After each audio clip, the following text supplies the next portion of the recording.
bakar dia nampak. Rujak tahu Tahu bakar. Tahu bakar tu.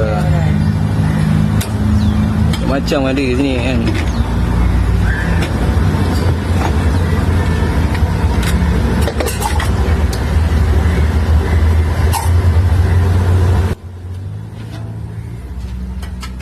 Bos, hari apa buka bos? Hari-hari buka cuma hari Isnin dan Selasa je. Hari Senin, Selasa cuti. Selasa je yang lain semua buka. Oh, macam hari perayaan semua buka kan? Hari perayaan, melainkan kalau jatuh hari perayaan nak buka sebelum kita tu. Oh, mantap.